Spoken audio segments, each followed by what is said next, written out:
तुम्हार बउआ के बच्चा के मुंडन चले आया है, वो बच्चा के तरफ से 100 रुपया दिल के गांव में। भगवान ऐसा बच्चा की जिंदगी दियो। जय हो जय हो।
बड़ी धर्मात्मा कौन है लक्ष्मी का जाने चाहिए।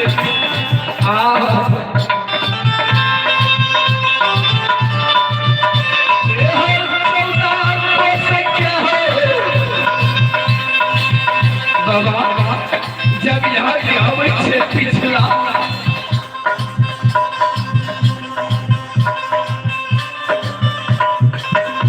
भीख मांगे ना जाने केना मांगबे से हाथ से नगर अस्मित में अनुदान कर रही है। अब पाना भीख मांगा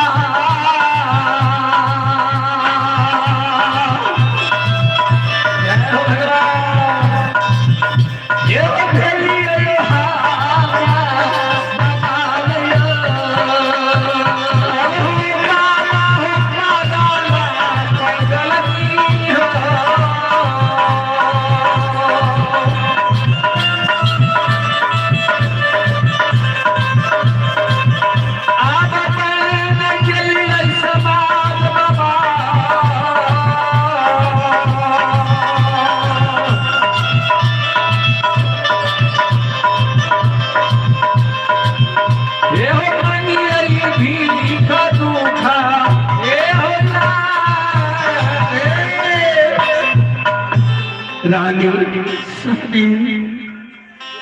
एक काम कर, समय बहुत कम है, हम जाए कहियो भीख मांग के लायक आ तोरा हमर फर्ज बने छे, हमरा लिए तू अखनियो रानी छह।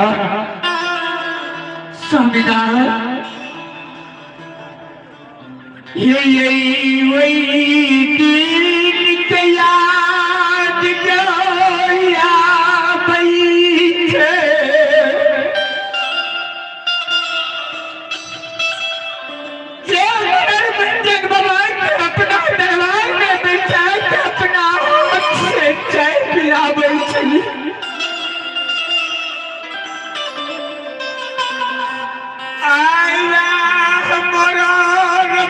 जान बाबा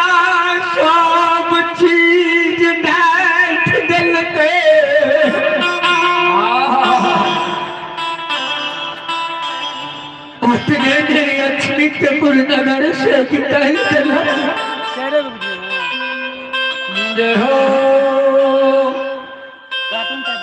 अब कौन नगर जाए केकरा से भीख मांगल नहीं पहने नहीं बस्त्रिया आइए वेदानंद राय की तरफ से बड़ी साधा विश्वास के साथ मालिक के धाम में ये राजा रानी के दुख और दर्द देख के भगवान के दरबार 21